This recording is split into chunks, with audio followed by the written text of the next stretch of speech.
Good morning and welcome to the Town of Surf City December workshop meeting. At this time, we're going to call the meeting to order, and I'm going to call upon Trudy Solomon, if she would lead us in our invocation, and followed by Mayor Pro-Tem Jeremy Shugarts will lead us in our pledge. Dear Heavenly Father, we gather here today in this time of Christmas, and this day is dedicated, this moment, this morning is dedicated to our work for our town, our community, our friends, our neighbors. Lord, we ask that you provide us all of the humility and wisdom that we need in all the communication among the town employees here, our residents here, do well with what you've provided, what you've given us, and what you expect of us. Lord, we pray for those who are just without in some fashion during this season. This is a season of love and tenderness, and I pray that each of us will find those people who are grieving or depressed or sad, and just give them an extra measure of love and compassion, and just represent our town well and represent our families and ourselves well as we just go throughout our day and want to live in want to enjoy this beautiful place that you've given us, and do well with what you've given us too. Amen. I pledge allegiance to the flag of the United States of America and to the republic for which it stands, one nation, under God, indivisible, with liberty and justice for all.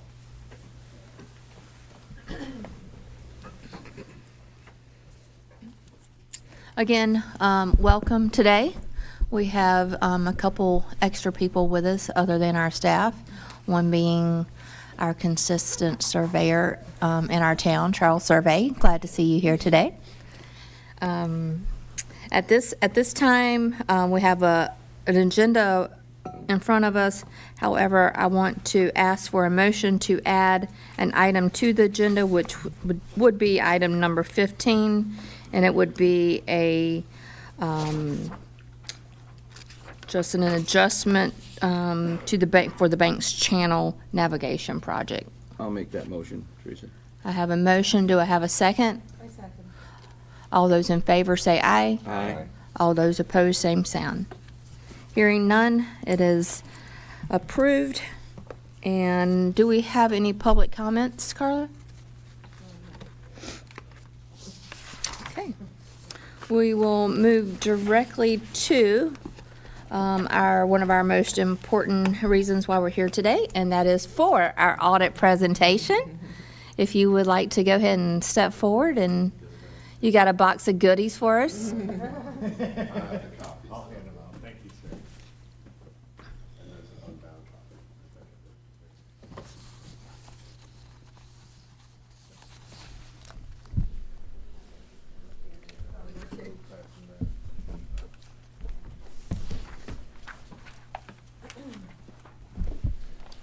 Thank you. Agreed. Thank you. There it is. Good morning, Mayor, Councilman. I'm Greg Adams from Thompson Price Scott Adams in Wilmington, and my firm did the audit for June 30th, 2024 for the town. We have a presentation. The first part of the presentation is required communications. These are required each and every year. The auditor has to do these every year, so if they sound familiar, they are, because they're required to be communicated every year.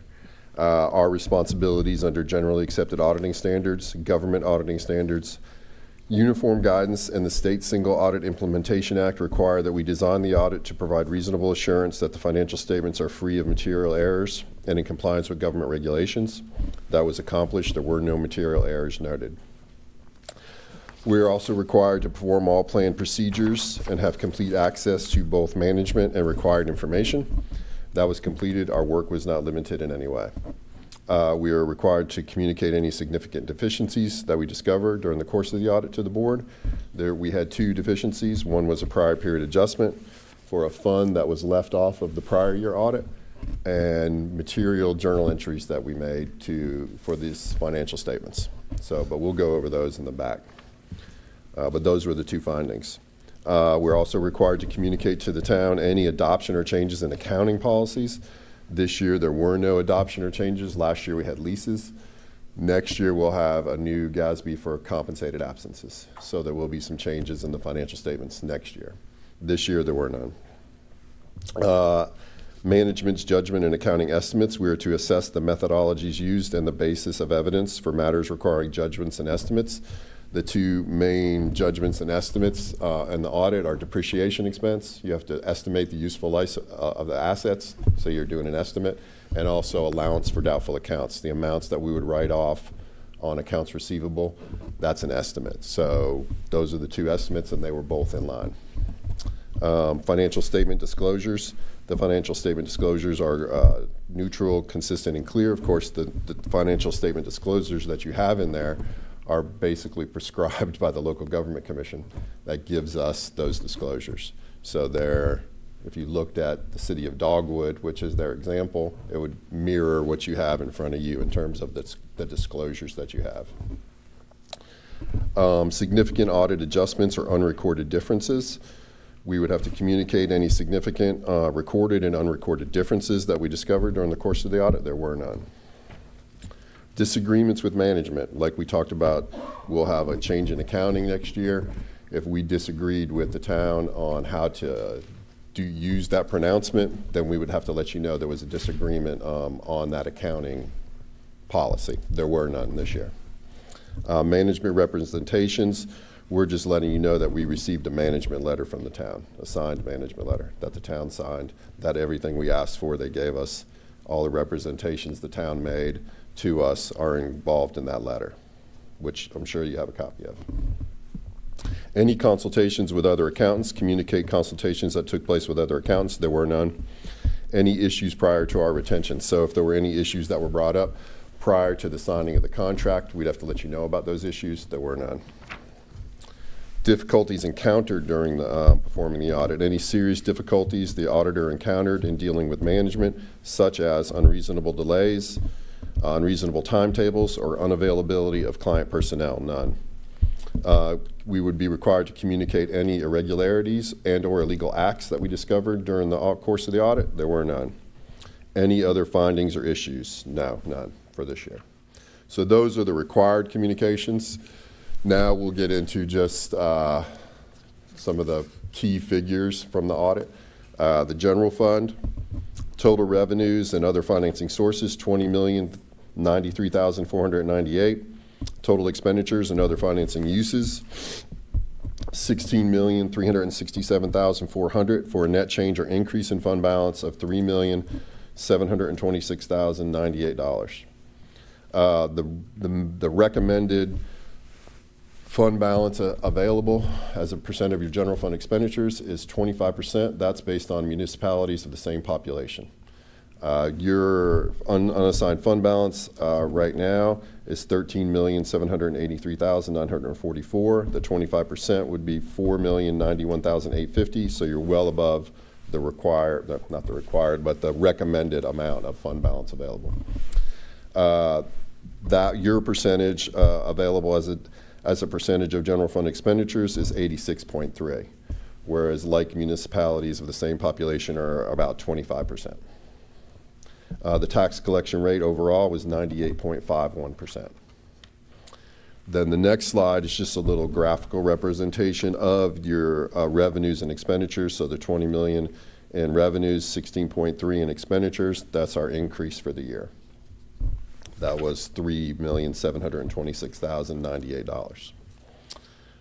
The next slide is just a pie chart that shows what our breakdown of our sources of revenues, with ad valorem being 41%, unrestricted, which is basically our local option sales tax, being 26%, and then various sales and services 19, investment 8, permits and fees 3, and other 3.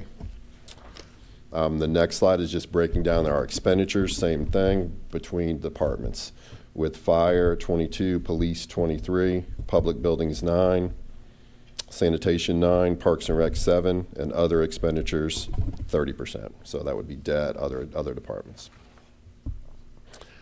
This next one is just an analysis of our fund balance, with our total $15,227,121, which that's our increase of that $3.7 million from the prior year. And then the restricted amount is in red, which would be restricted as to the funds sources, Powell bill funds, any kind of grant revenues that are restricted. Those are the restricted amounts. Stabilization by state statute, which is basically a computation that's done, but it's basically your receivables. You cannot appropriate your receivables, so the receivables are then restricted out. The next slide is that fund balance available as a percentage of our general fund expenditures. So we've been from 2021 at 25.91, 39.26, 52.45 in 23, and then the increase this year to 86.30%. Now the next, so that's the general fund. That's usually the big one. So then the next ones are just no slot, no little graphs with those, but just all the other funds. So just the summary of year end on the rest of these, all the rest of the funds. The first one is the beach nourishment, which had revenues of $4,181,327, expenditures of $286,173. So a net change of $3,895,154. We had beginning fund position $25,131,295, and an ending of $29,026,449. So all of these other funds are going to obviously not, it depends on the grant timing, the revenue timing, and the expenditures when you're spending them, and so that's why there's not really a lot of analysis that goes on with these other funds. That everyone's really just concerned with the general fund. The next one is the accommodation tax fund, $3,751,764 in revenues, $6,240,801 in expenditures, for a net change or loss of $2,489,037. The beginning fund balance, $6,677,976. That's where we had a restatement, where we had a fund that was missing. So that's the prior period adjustment. So we had to restate the beginning fund balance by $92,708. As restated, $6,585,268. So then with our net change, our ending fund balance in the accommodation tax fund, it was $4,096,231. The next one is the Mainland Park Project Fund. We had revenues and other sources of $4,500,000, expenditures of $1,764,230, for a net change of $85,010. Net change of $2,735,770. Our beginning fund balance was $85,010, and our ending fund balance is $2,650,760. The next one is just our combination of all the rest of the funds that are non-major. So there's several funds involved, but the total revenues was $508,811. Total expenditures was $90,216. Our beginning net position was $1,362,715. Our ending $1,781,310. All right, now this is a little more of an analysis, just because we have the water fund, and they do care about some of the figures in the water and sewer funds. Total revenues of $3,883,766. Total expenditures of $2,771,187, or a net change of increase in fund balance of $1,112,579. Our beginning fund position was restated, so our ending position is $37,935,862. And the sewer fund, we had revenues of $5,239,858. Expenditures and transfers to other funds, that lets our net change be $2,757,710. Our ending position was $14,263,317. When we get back to the financial performance indicators, you'll see that we have to type in the audit basically into an Excel spreadsheet also that gets submitted to the local government commission. They have little financial performance indicators that highlight if your current ratio was below 1 or your quick ratio. So they do an analysis basically of the water and sewer funds. And then if there was an indicator, you would have been notified it would be in here in the back, and you would have to respond to that. But there was nothing with the water and sewer funds. So no financial performance indicators in terms of a submission to the local government commission. This is just a breakdown of where all our cash is by fund and between restricted and unrestricted cash. The general fund had $14,468,956 in unrestricted cash and $104,643 in restricted cash. The beach nourishment total is that there is no restricted, and the total unrestricted was $29,092,018. The accommodation tax fund is all restricted. As to the use of the cash, $4,177,330. The park project had a cash balance at year end of $3,009,677 unrestricted. The total cash in all the non-major funds, unrestricted of $1,866,320.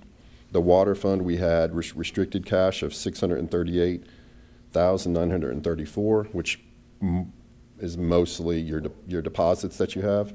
They're restricted. You cannot spend the deposits that you have. Unrestricted cash of $6,331,964. The sewer fund, unrestricted cash, no restricted.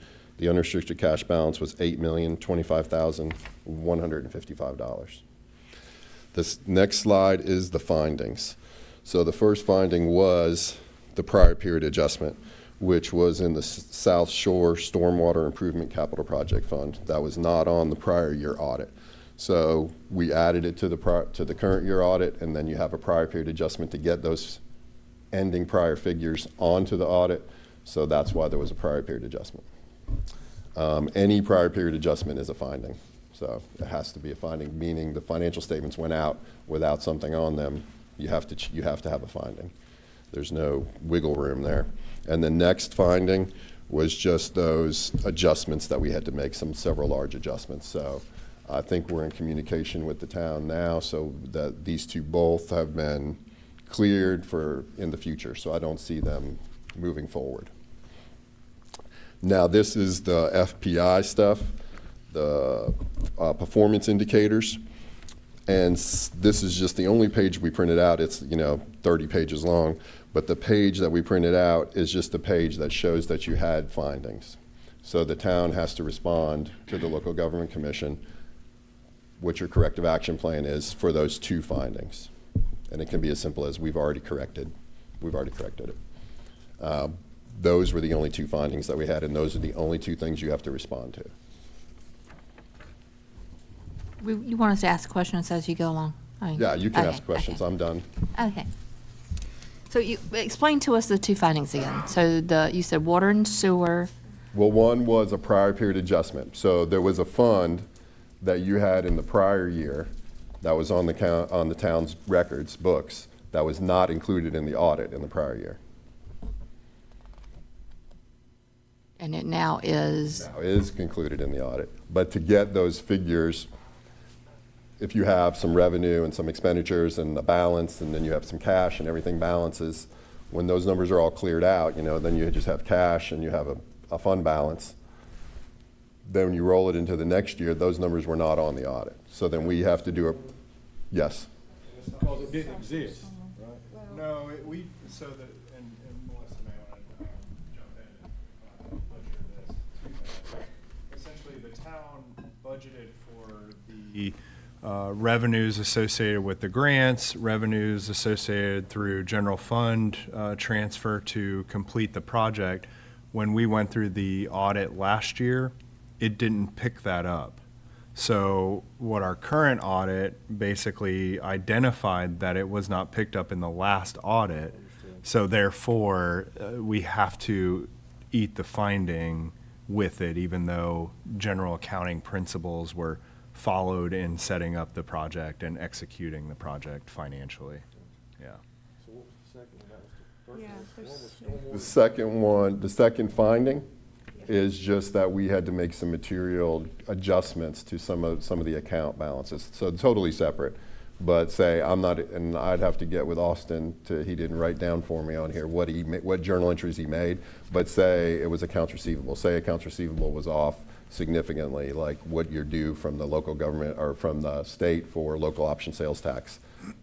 You have a receivable that's due for the 3 months subsequent at year end. That we might have adjusted that for you. So that is a journal entry that the town should be making. We shouldn't be making those journal entries. So there was a finding for that. But I think we went over all those with everybody. Go ahead. The USDA made us separate our water and sewer fund. So to get those assets and all the cash and all our retirement liabilities and all those fun things, it was a significant journal entry.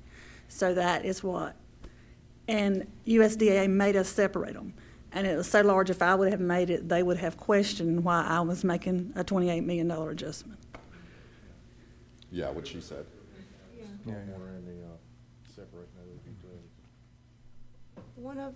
On the slide with the Mainland Park Project Fund, we had a restatement, so I was just trying, was that a missing, I thought you commented that was a missing fund. Yeah, I'd have to, Mainland Park project, I saw that.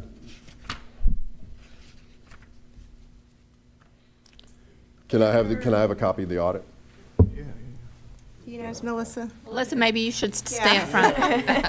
You know, they sent in, they got the old guy off the bench to send in for this, and I wasn't really here. We worked directly with Austin. Yeah. Eubanks.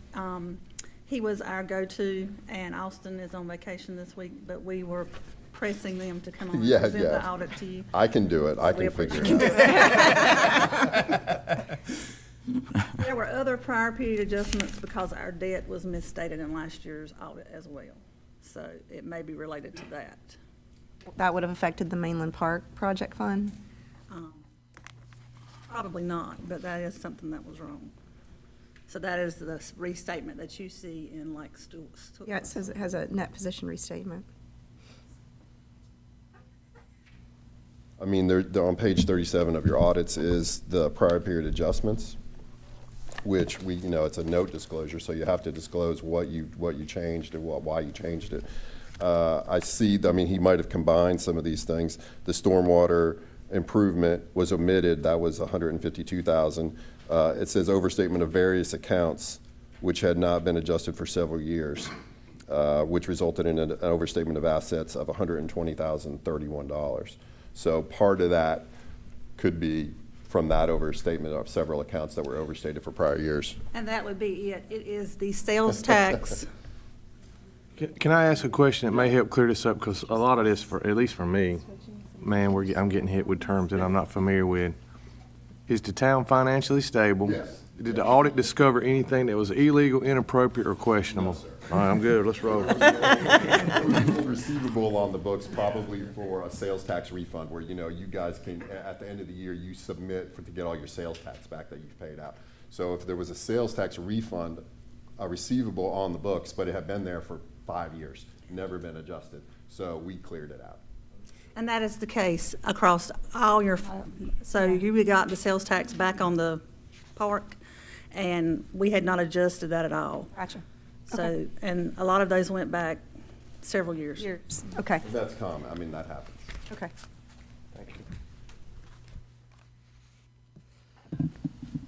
Does just anyone say, have any Mayor. other questions? Well, I was just going to say that I think after this year's audit process, we feel like we're in a much better position, just having things clarified moving forward. And we did find that, as the findings had noted, that there were some deficiencies in prior year audits that hopefully we can move on from.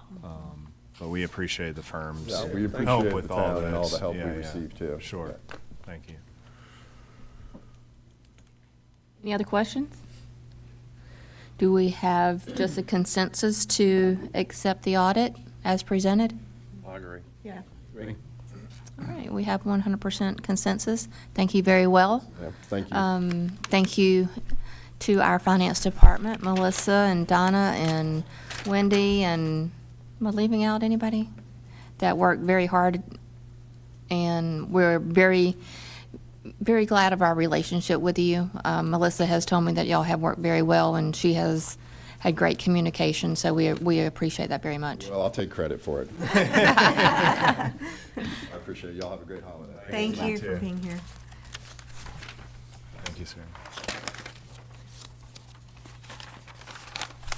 All right, we will move on to item number 2, which is record retention. And Carla will present.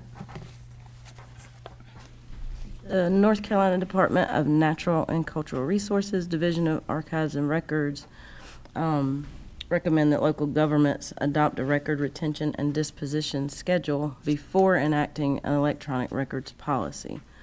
So we do want to enact an electronic records policy because the more and more we use email and scanning of records, right now we're keeping everything. So at some point you want to be able to dispose of those also.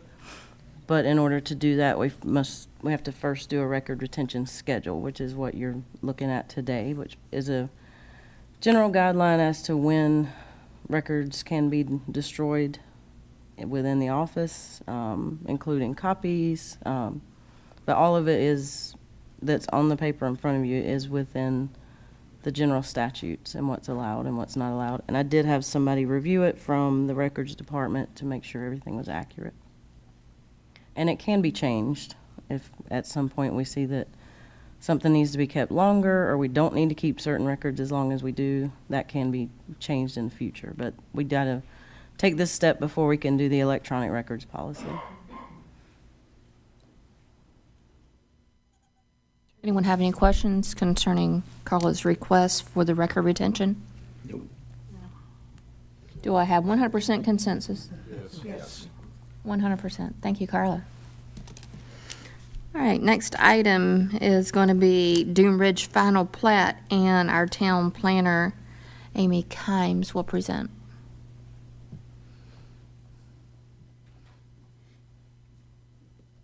In her reindeer Christmas sweater. I might appreciate that. All right, good morning. Merry Christmas, happy holidays, all the fun things that are coming up. Hope everyone has safe travels as well that's traveling. Dune Ridge, y'all may remember this project, you may not. This one is the old Hines Trailer Park redevelopment. When it came forward kind of as a mixed approval process. We had a subdivision section and we had a site plan section. The townhomes came in under the site plan section, which follows a different process than the subdivision section. You'll notice that those townhomes are currently under construction up there. However, the 11 lots that are on the oceanfront and oceanfront adjacent are under the subdivision section. So they have to get final plat approval from y'all before they can move forward with selling those lots. They have begun construction up there and are working through that process. However, they have not completed the infrastructure construction. They have provided us a bond for the amount of work remaining, and it actually, between the time that we got the bond and the time that I'm in front of you today, obviously more work has been done, so the bond, will cover that and a little bit more. I have that bond in hand. The applicant has also provided the deeds of easement for the 5-foot beach access the pedestrian access, the utility accesses, and the fire accesses as they were shown on the preliminary plat and site plan. These allowed for the fire truck turnarounds, so that if, somebody comes and tries to say that's their yard or whatever, we can come back and say, nope, this is where we need to be able to turn that fire truck around if something happens. I am asking for approval of the final plat for Dune Ridge today, and moving it forward to consent agenda for the next one. Does anyone have any questions about the 11 lots of Dune Ridge?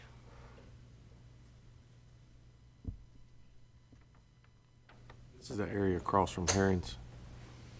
Yes, sir. So it's the section that is, so there's going to be the lots on the ocean front, and then there will be a road, and then there's lots on the sound side of that road. The part that's under construction right now was under that site approval, but yes, sir. I was just making sure. Here, it seems like lately I've looked at so many. I'm just trying to get a geographical reference to make sure I'm thinking of the correct one. Thank you. Mr. Charles Riggs, wanna? Yeah, absolutely. Not of Amy, Yes, but sir. probably of Mr. Riggs. Yeah. For the pieces on the ocean front, are you aware if we've secured the necessary perpetual easements for the Army Corps project? I'm not aware of that, but I'm sure Mr. Steinhoff will be willing to sign Okay, that. okay. They were not part of the list that y'all required, so Sure. more than likely, mine's down to be signed. Okay. I don't Mr. have- Riggs, can you come on, step up, so we can see you a little closer? And I should have looked make at sure it it gets before recorded. this, but I just want to make sure that we are in communication. If we do need them, then we have to have them. Good morning, Charles Riggs, 502 New Bridge Street, Jacksonville. In response to that, I don't know specifically that we have those deeds, but I would feel sure that Mr. Hines probably signed the beach nourishment easements. They were not part of the deficiency that you requested several weeks ago that we gave to your Further attorney. north than Yes. what we were, our Yeah, right. immediate need was. But I will double check Okay, that. thank you. I'm sure Mr. Steinhoff would be willing to sign the beach Sure. nourishment Understood. easements since they are landward of the first line of vegetation and doesn't impact his property.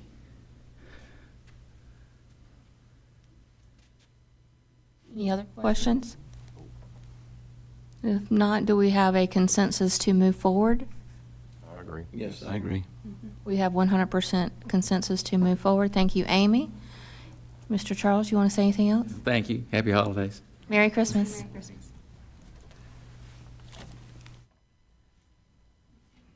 All right, item number 4 is the House Bill 1020 policy update, and this is Lydia with HR will present.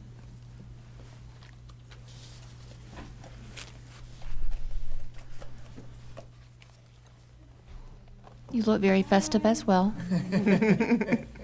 So this policy update is coming on the heels of House Bill 1020, which will be effective January 1st, 2025. And what it does is it allows part-time employees that work for the town to now be a member of the state 401k. And as the town does 457s, and they've always been able to go into that, but we've not ever allowed part-time employees to have those types of benefits. So since it is now becoming effective through the state, we are making the adjustment for 401k and 457, and that we will not be making any contributions as the town. It just allows the employees themselves to set up that fund and make the payroll deductions into those funds as long as they're employed with the town. And then once their employment ends with the town, they still are holding their 401ks with the state and the 457s. So it's just an added benefit that we are just expanding on for our part-time and seasonal employees. This does apply to both of them. So- Part-time and seasonal, Mhm. and they'll have notification? Yes, well, once this is approved, then I will reach out to them individually and let them know and set up some meetings so that they can understand, and then it will be part of the regular orientation when I have that with all employees anyway, when we do our part-time and seasonals, to let them know that these funds are available for them to contribute to. So I think it's a really good thing, especially for the young ones with the seasonal, to start a 457 by the time when you're 18. That's a fantastic, fantastic thing. So what this allows, and you'll see on the policy for the benefits. It's just writing in specifically what is allowed for the full-time employees, for the part-time employees, and then for our seasonal and temporary employees. So we're Sounds just, like a great benefit. Yeah, it's wonderful. and this is all, would be all effective January 1st. Does anyone have any questions? Do we have 100% consensus to move forward? I agree. All right. Next item is Lydia as well, doing the House Bill 971 policy update.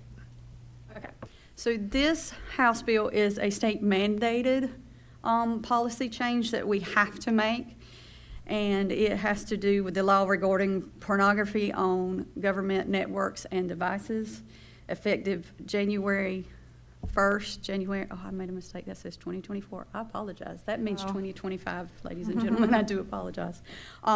It is now illegal for anyone to be looking at pornography on any state, public device, computer, or network. And it is now a state statute. You have until, there's an email that will go out that they will have until January 1st to eliminate any said pornography that has been on a public-owned device, laptop, or anything moving forward. So the changes in our policy are just to be very direct on what the definitions are, because those are coming right out of the statute, what the disciplinary action could be on those things. So there's a lot of changes in a lot of different places on that, just because we have to have very specific wording that in our policy that is the same as what's on the general statute. So that's what that policy changes. Does anyone have any questions about removing pornography from their phones? No. Or using it on the network. Or using it? We have had questions, not here personally, but in our network for human resources. And that does mean even if they're in the lobby, you can't be watching it on our network. Yes. You should not be looking at it at all. Is there 100% consensus to make this policy? Yes. All right.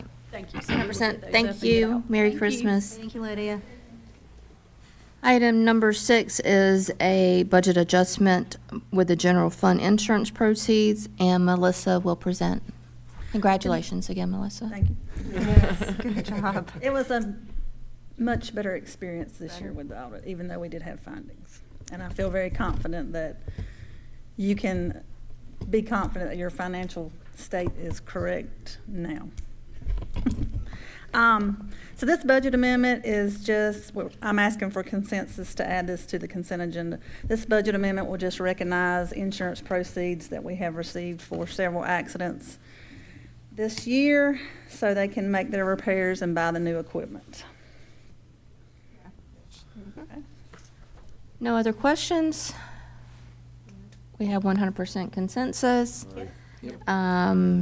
Consensus is there for BOA general fund insurance proceeds. Thank you. Next item is item number 7, budget amendment, and that is cancel administration training, and Kyle will present. Good morning, Madam Mayor and Council.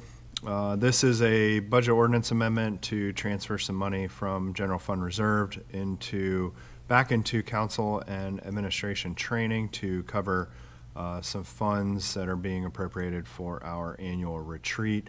I did not budget for the facilitator this year, so I'm just asking to get that money moved over so we can continue to move forward and not go into the negative. Yes. Yes. 100% consensus. Thank you, Kyle. Next item is budget amendment with Shop with a Cop, and Melissa and Captain Hauser is right here as well. Madam Mayor, Council, here on behalf of the PD, I respectfully request a consensus that donated funds from the Shop with a Cop program be recognized in the general fund, specifically moved to the police department budget line. The donations from officers and the public came to about $4,104, and then funds donated from Walmart was $2,500. 2,000 being from our Walmart, and then 500 being from a Walmart in Wilmington. It's awesome. Does anyone have any questions? No. Do we have 100% consensus? Yes. Yes. All right. Thank you very much. Next item is a budget amendment, stormwater fund insurance proceeds, and Melissa is back up. We're requesting consensus to add this funds to the stormwater fund. This is where the street sweeper was hit, so we need to make the repairs.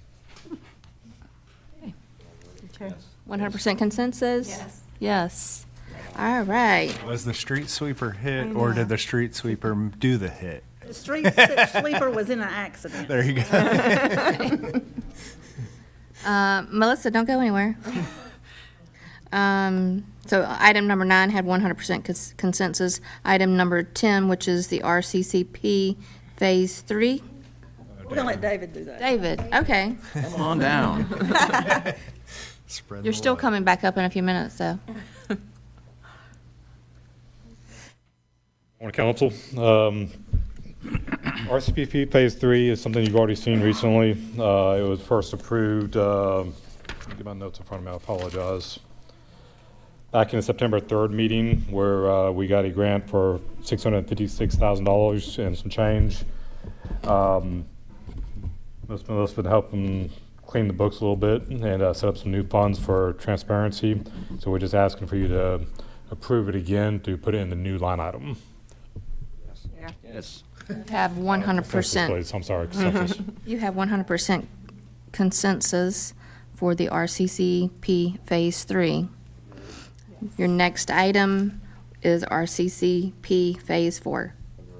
I appreciate that this is a new phase of the grant, allocating $331,535 to stormwater projects. This will take care of the flooding issues. I shouldn't take care of. It will assist with the flooding issues on Roland and North Shore and along Mecklin Avenue and North Topsail Drive. Currently asking for it to be put on consensus. Do we have 100% consensus for the RCC Phase 4? Yes. Yes, you do. And by the way, you know, all these stormwater projects that you're doing here and there, see a huge difference in the roadways, and hopefully it's going to help prevent and protect cracking in our roadways with water standing. So in the long run, it's a win-win for everyone. So we appreciate it. Thank you all. Yes, sir. Thank you. Thank you for sharing the progress and improvements, Mr. Price. Item number 12 is Park Recreation and Tourism Assessment, and Cal will present. Good morning again. I am asking to take advantage of a situation in which we are currently advertising for a new Parks, Recreation, and Tourism Director. But in the parallel to that process, I would like to do an organizational assessment of that department to make sure that the foundations of that for future growth are in place, and that the new director will be able to start on solid ground moving forward. I've talked to two separate entities that are capable of performing this assessment. However, I have not heard back. I'm expecting to hear back from them either today or early next week to do this. So the $15,000 is simply an estimate that I have come up with. It could be less than this. I hope it is less than this. But I just am requesting this funding to execute that quick assessment so that we can move forward in getting somebody hired and making any adjustments that are necessary. We think we'll have this done by the time we do our retreat? No. Okay. Not by the retreat. By the time I hire somebody and get them started, which is kind of estimated March 1, is that timeline. That's my goal, to have that completed. But as basically the week after the resignation, we had reached out to these companies and talked to them, and so one of them is through a council of governments, the other one's through a private firm with probably a little bit more direct experience with Parks and Recreation organizations. So that would probably be my preference, but we'll look at the proposals as they come in and see which one best suits us. Is the purpose of this in part to like help ascertain if we're staffing appropriately for those? Correct. Okay. Absolutely, yes. So at this time, we're just looking for a consensus for the Parks, Recreation, and Tourism assessment. Yes. Yes. All right, we have 100% consensus. Item number 13, on-call engineering services, and Kyle will present. Thank you, Madam Mayor, again. This is in direct reflection of essentially some beach management engineering that we have historically utilized. The primary resources that we do contract out annually are our beach monitoring program. So every year we have surveys completed to document the profile of our beach system. One, it provides a baseline for future impacts, and also two, just to understand the gain or loss of sand based on those monitoring stations. So the town has historically utilized TI Coastal to complete these services. We felt it was a good time to go out and ask for a request for qualifications so we can work off of task orders, and I can reach out to firms to get pricing on that. So what we did was we put the RFQ out to advertise and received qualification statements from 3 firms that are capable of doing these services. So essentially, I'll be able to put out the request, they'll be able to respond, and we'll complete a task order, and depending on the cost, whether I can execute that contract or bring that back to the board. But again, this is just kind of expanding our opportunities to select vendors to do some of our beach management work. Does anyone have any questions? So where does that leave us with TI Coastal? I know we've done a lot of work with them recently. Yeah, so TI Coastal, and I've had the conversations with them. They were provided the opportunity to submit their qualification statements, and they did not in this window. This does not mean that we will not have a relationship with TI Coastal. If we get to this point and I have monitoring that's going to be double what we would have traditionally paid, I'm going to go back out, and just because it's a engineering service, it follows that request for qualification services, and I don't have to go with the lowest price, but I do know that there are other vendors and firms that can do the professional services, so I will take that into consideration. Okay.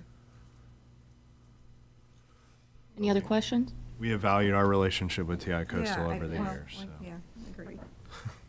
Do I have consensus? Yes. Yes. All right, we have 100% consensus on on-call engineering services. Next item is legislative priorities, and Kyle? Okay, so as I'm continuing to scroll through the 700-page document, let me get to this, please. But just a quick introduction. Annually, we go over legislative priorities to help formulate direct lists in which we share with our legislators at the state and federal level. I think we have, in years past, been able to enjoy the partnership with our legislators, and we know that they're working hard for the town of Surf City. So, okay, well, I just lost my whole packet. So the list in front of you is the developed list. Some items that are carryovers from last year. Some items are new.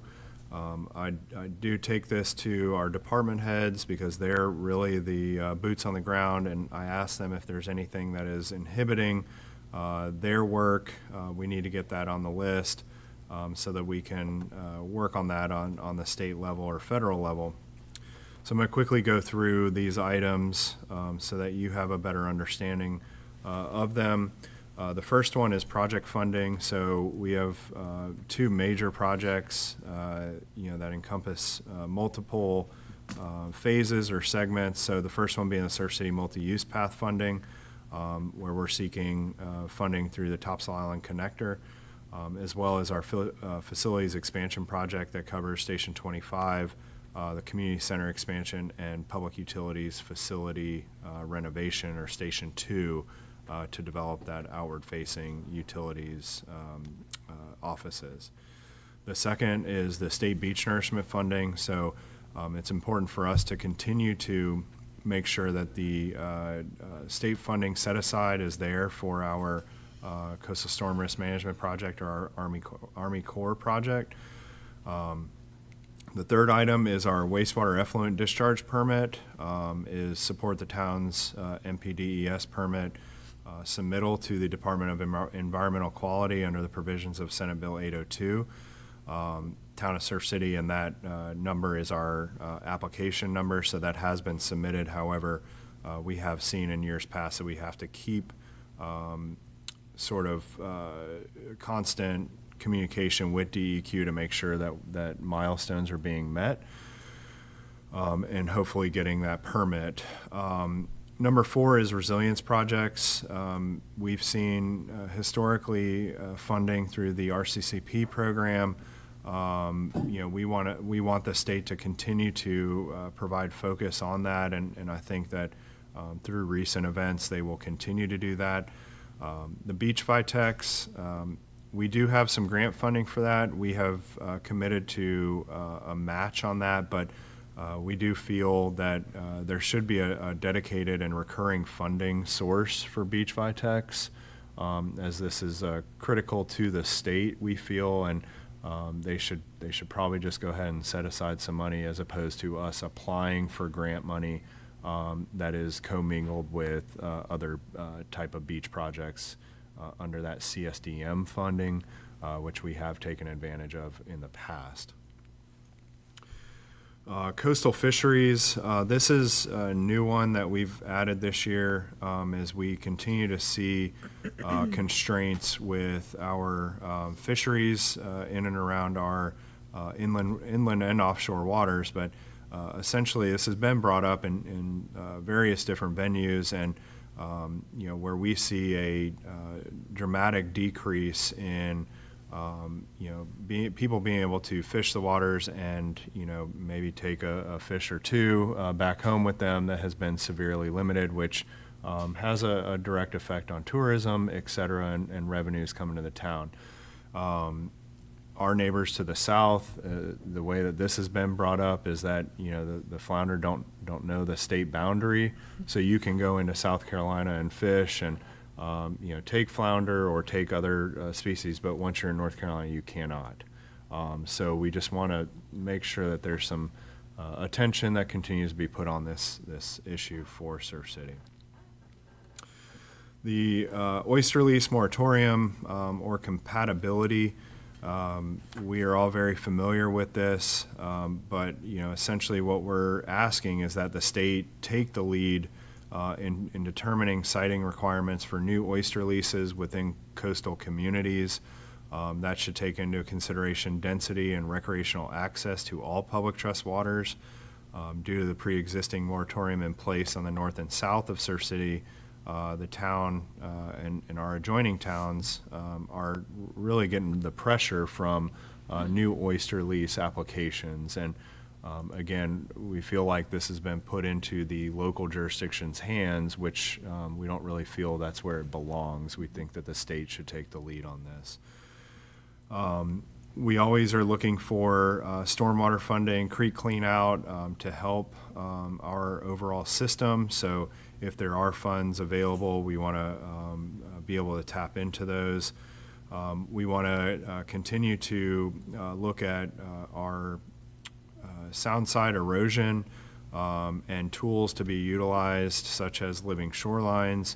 I did see some documentation from the Coastal Federation that they were trying to move forward to do a system-wide erosion mapping program, which is something that I had asked for a couple of years ago, to give us a priority on what areas that we can go after grant funding that are going to have the most impact. We put in living shoreline at Soundside Park a couple of years ago. It's been working very well, but I want to know where our other high erosion rates are, and then on the representing the town and the county on the CRAC, working under the CRC, looking at other Soundside applications such as thin layer sediment placement. How does that combine with tributary or channel clean out? Can we use that sediment to build up our marshes to provide additional coastal protection for Surf City? The next two are direct submittals through our police department. So the Delta 8 item is, there's already a bill that's been put in the General Assembly that's been sitting there, but is support and passage of House Bill 563, which is an act to regulate the sale and distribution of hemp-derived to consumable products and kratom products, and to ban those 3 products from school grounds. So we've seen, here recently in our community, some action towards that, but we want to make sure that stays on the top of the list. And then distracted driving, support for a hands-free bill to regulate cellular phone usage while driving. We know that's a difficult thing to enforce, but we want to continue to push that, because we do feel like a lot of the issues can be attributed to somebody being distracted. And as we continue to build bicycle and pedestrian infrastructure, that's a critical risk to the users of those facilities. It just takes 1 second, 2 seconds of not paying attention where you're veering off the road, and in some areas we have very small shoulders, and then you're in that pedestrian facility. So again, not saying that this is going to cover everything with it, but again, just some additional protections there. And one other thing when I was thinking about it was,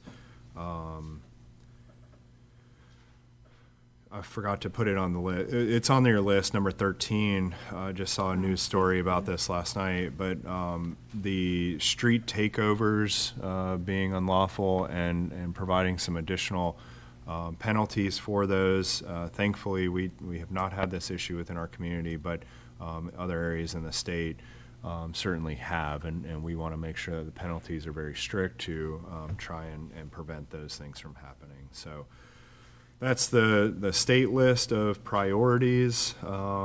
Happy to try to answer any questions on those, or expand on those with additional items if council has anything that they feel very strongly about. But again, we like to take these, put them in a nice little rack card so you can carry that around, and this just provides a good opportunity for talking points when we're in front of our legislators. We will set up a visit to Raleigh in February, and we will talk about these items and other items that are pertinent to the town. We hit number 7 again. Yeah, number 7. Yeah. Oh, yeah, I'm sorry. Offshore energy. So the offshore energy item is essentially being worked through federal law right now, but it will come back to the state. So right now there's the RISE Act, RISEE, in federal legislation, and essentially what that does is it takes revenue that's being generated by these offshore energy production facilities. Louisiana has dealt with this, Mississippi, with oil and also wind too, but revenue is being generated off of our coast for offshore energy resources are being sent to the federal government, and the federal government can direct those back to the state. But what we want to happen is if those projects happen and revenue is generated off the coast of North Carolina, for those monies to come back to local governments that essentially are coastal local governments, and it would help us fund coastal resilience projects. That is the impetus of it. There's some discussion on the federal level with the administration change on what's going to happen with offshore wind energy and specifics. So I don't know where any of this is going to go, because some of those projects could be, no pun intended, but dead in the water. Again, we don't know that, but if there's any effect of it and there's revenue being generated off of these, we want to make sure it comes back to our community. So by number 7, by no means are we stating as a group that we support offshore. No, and that's where I put at the end of that, The comma, if permitted. Is that a capital if? Yeah, absolutely. You know, Because I there's mean, yeah. a slew of issues that continue to be discussed off of this. Impacts on our coastal fisheries, impacts on, life-saving measures that may need to take place. You have a vessel that's in distress and they drift in these areas. How are they to be rescued, if it comes down to helicopter rescue, et cetera, with the conflict of it. So plenty of challenges that go with this. Is the benefit more than the risk?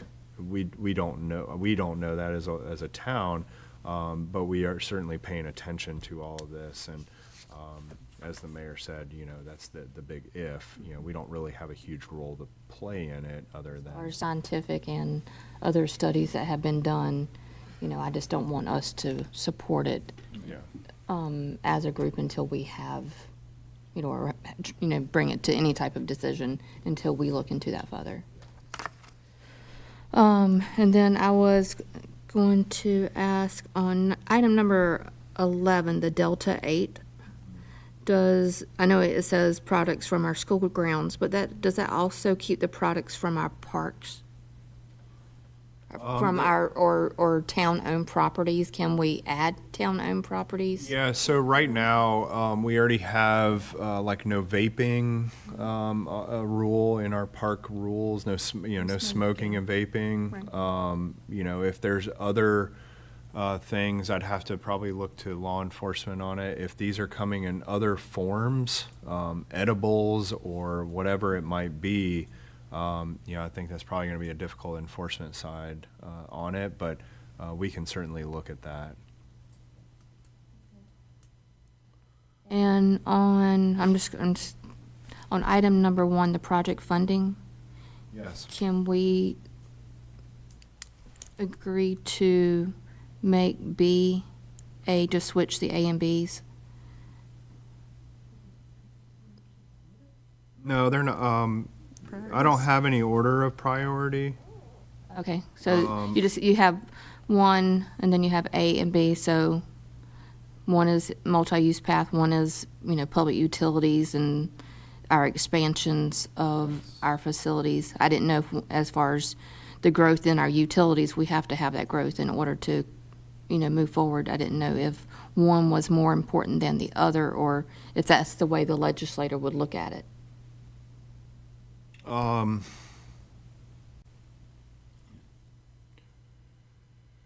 That's a good question. We just want to make sure they're aware that we have needs, and I think that we have the opportunity to tell them that, hey, if we had a choice, we would probably have to come back and say, all right, what do we want, funding for? Right. Well, just, like looking at 1B, when we know, we continue to receive, emails every day from Warden Smith or Mike McIntyre's office that encourages our town, our directors, to apply for grants such as utilities, such as grants for the fire department. So, we want to make sure that, we are still encouraging, everyone to move forward with those, opportunities that we receive every week. Absolutely.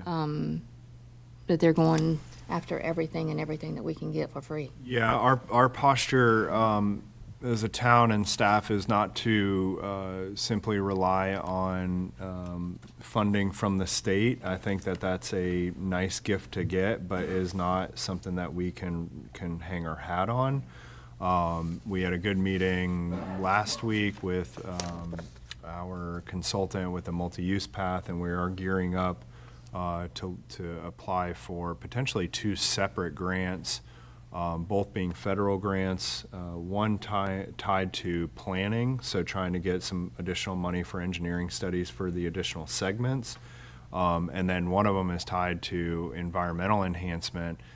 So what we were looking at was this nexus of RCCP, and we had some stormwater infiltration areas along the roadway, but can we leverage that grant to also build our multi-use path segment along North New River Drive up in the Del Mar area. So we are constantly looking at these things, and eligibility always seems to come into play, with communities and how the grants are generally set up with the funding opportunities. So a lot of times, I'd say more times than not, grant opportunities will come down, but it really takes digging into it, vetting that opportunity to determine if we're going to qualify for it. But like, for example, we've got assistance to firefighters grant through FEMA that Chief Wilson just submitted. And even though it's not directly related to the facilities expansion, it's directly related to PPE, personal protection. Those offsets can help. So if we had to spend the $350,000 for PPE, that's $350,000 that's taken away from potentially a capital project. So we try to skin the cat in every direction that we can. So yes, we are always keeping an eye on that, and we all know that is an expectation of us. So Thank you. sorry for the long-winded No, it's response. okay. So you want consensus? Yeah, I'm going to go over the federal real quick if we can. This is not as heavy of a list, but number one is the Coast Storm Risk Management Project, Army Corps project. So continue to see the Chief's report process through for initial construction for the Surf City project.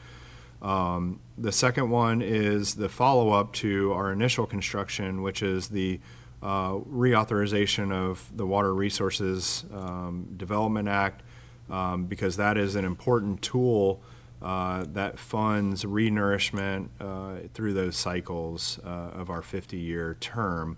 The $350 million of project cost is not just set aside in a federal fund.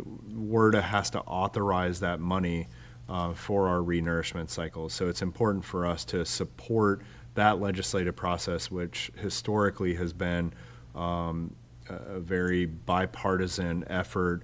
I think it's always touted that that's one of the only things that Congress gets completed on an annual basis is the WRDA. So that's an important bill for us. The next item is, again, through WRDA is the Flood Control and Coastal Emergencies Authority. The FCCE funding is set aside monies that the Army Corps uses after storm events to renourish beaches or civil works projects, because when we have that federally designated beach and we have a storm come through, we will not be going to FEMA for that process that we have historically become familiar with.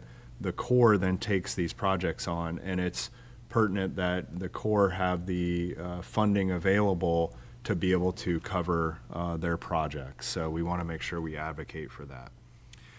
And then the last one ties back into what we were talking about is the offshore wind, is assuring that studies are being conducted with the impacts of offshore wind production, so the noise of it, commercial fishing, and then assist in sending potential revenue from wind back to the coastal communities for local projects. Support of the RISE Act. The RISE Act is the funding side of it. The RISE Act is not saying we want or don't want offshore wind energy. So again, that's the federal side of potential revenues being generated from that industry.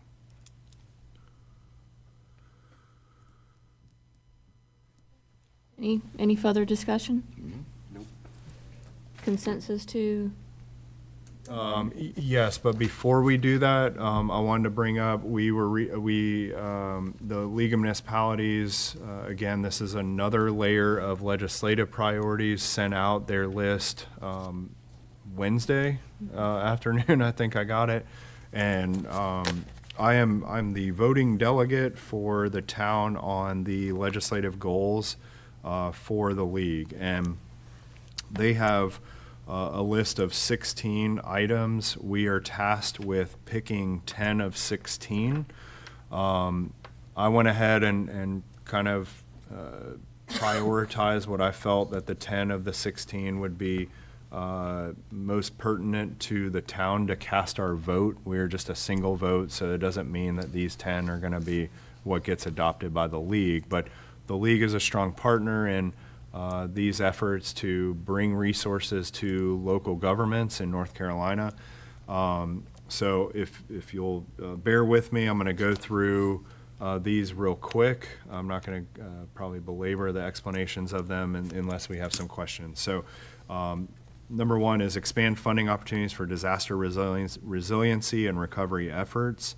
So basically making sure that the state is setting aside funds for ongoing projects like RCCP so that we can be a more resilient community and bounce back from these events, but also cover gaps in funding that may not be there with federal assistance. The second one is establish long-term funding streams that adequately address water, sewer, stormwater, transportation, and other infrastructure needs. Once again, a big topic, but as we all know, we always need more money for our utilities and our infrastructure. Expand state transportation funding streams for construction and maintenance of municipal and state-owned secondary roads. We know our Powell bill funding is not adequate to do the road construction that we would like to do, which then puts the increased burden back onto the town, the taxpayers, to fund any road projects above and beyond what this Powell bill provides. Increase funds to remediate contamination in local water supplies. So we do want to support this, even though we have determined that PFAS levels or other contaminants, are not meeting any sort of standards that have been put out. But we do always have the concern that restrictions on those levels will continue to get more and more tight, which means that the advancement of our treatment capabilities is going to have to match those. So it's sort of a mandate that we're going to need to do that, and if that's a mandate, then we want to see funding for it. So expand incentives and funding for local economic development.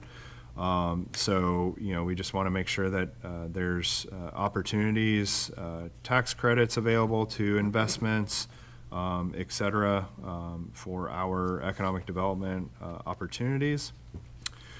Provide local revenue options beyond the property tax. This is something that we've talked about in years past. Council has tasked me with figuring out what other revenue sources we have, and I come back to you and say we're doing what we got, what we have authority to do. So this would continue to push the state to allow towns to seek additional revenue options beyond property tax. Support technical assistance programs to assist municipalities with securing or maintaining grants. So again, there's a known need for local governments to provide resources. Again, everybody is extremely busy with doing the day-to-day tasks that are necessary to provide services. Sometimes having the resources to apply for grants, track grants, et cetera, is not there. So we would certainly support that. Address the needs of a changing municipal workforce through state assistance that supports employee retention, including training and recruitment. This can come in a myriad of different options, as we've seen through our own R&R projects, but does this come through expanded retirement benefits for local government employees. Things like we've worked on with the fire department, having options of retirement threshold set at a lower level than the 30 years. It's just, again, a whole slew of things that we feel like we can benefit from. Preserve authority for ETJ to ensure that growth is well planned and investments by homeowners and business owners are protected. We've seen recent challenges with being able to exercise ETJ authority. General Assembly has tried to take that away. And then lastly, protect the ability of municipal elected officials acting on behalf of local voters to determine election formats, districts, and other election matters currently under their purview. Again, we've seen recently that state legislature has made changes to local elections. We don't feel that that is appropriate, that you all should be able to control that. So those were the 10 of the 16 that we felt would be the most pertinent to the town. Not saying that the other 6 are not important, but those are create incentives to encourage the development of diverse housing options, provide resources to rehabilitate or purchase blighted properties, update the annexation petition threshold to make voluntary annexations easier to initiate, create incentives that encourage and adequately fund regionalized water and sewer solutions, reduce regulatory conflicts between state agencies that discourage voluntary consolidation, merger, and interconnection of municipal utility systems, create an orphan road program whereby the state improves those roads to North Carolina Department of Transportation standards before municipalities assume maintenance responsibilities. So those are the other 6. Again, not saying that they're not good priorities, but we've got to draw the line somewhere. So if you have any questions or concerns about that, just let me know and we can go over it. We have until January 17th to cast our vote. So if you do want to bring this up at your next meeting, we certainly can. I would say just let me know. We can probably just put it onto the new business if we needed. So if we don't hear anything, I'm going to assume that we're good to go. Consensus with that? Yep. You guys? Yep. All right, Kyle, you got 100% consensus with the legislative priorities. The item that we added to the agenda was item number 15, which was a budget amendment for the bank's channel navigation project. Yeah, so as you know, we received grant funding to cover 75% of the cost of the Banks Channel Navigation project. This is essentially setting up the budget for that project. So what you have here is the budget ordinance amendment to create the Banks Channel Navigation project under Fund 81, which will be our beach nourishment. So we've got pipe is on the ground on Hispaniola. They are rocking and rolling down there. I'm going to try to make it down today. Fire department went out, checked the distance from pipe and parallel parking on the side. We feel good. Chris and his crew have done a fantastic job at delicately trimming vegetation along the roadway so that if an emergency response vehicle does need to get down there, they're not inhibited, and we don't have one of those insurance claims because we've taken out a tree trying to get to somebody's house. So just a good group effort on all of that. So this will make sure we're ready to move forward because it's, as you know, going to be hot and heavy over the next couple of months with that project. So We just need a consensus on that item? Yes. Definitely. All right, 100% consensus on that item. Before we move and adjourn, Kyle is just going to give us a brief report on the retreat. Yes. So we gave ourselves a self-imposed deadline of December 20th, which is today, to get out to you some pre-retreat homework. This is a 5-question survey that we're asking that you take time, think about, provide responses. You do not have to have responses by next Wednesday by any means. You can take a couple of weeks to do it. Don't worry, we will remind you when we absolutely need these done. And then also with that is going to be a long list of projects and initiatives underway or conceptual that are being completed by all departments throughout the town, so you have an understanding and idea. And the way that this has been structured will mirror our strategic plan objectives, so those 5 higher levels of safe, vibrant, and healthy community and organizational excellence, et cetera. So we've categorized those, so you have that list to refer back to and get your mind ready to start looking at prioritization, et cetera, so we can set ourselves up for a successful retreat. And then on the heels of this will be a manager's report that comes out, which will be a written description of projects, where we're at and status for all of these, timelines, costs, et cetera. So look forward to a dissertation on the town of Surf City, which I think will be a fantastic tool for everybody to use. When is our homework due? Tomorrow. We'll probably say mid-January-ish. Again, we'll delicately prod when we need those. But again, just take your time, if you're hanging around the fire this holiday season, to think about where we stand and what we're trying to accomplish over the next 5 years. So.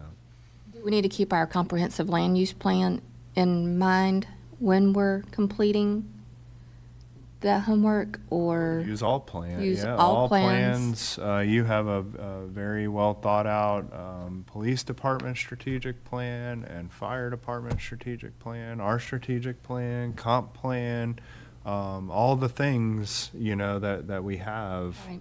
out there, and adjustments that can be made there too. Is what we're looking for. So.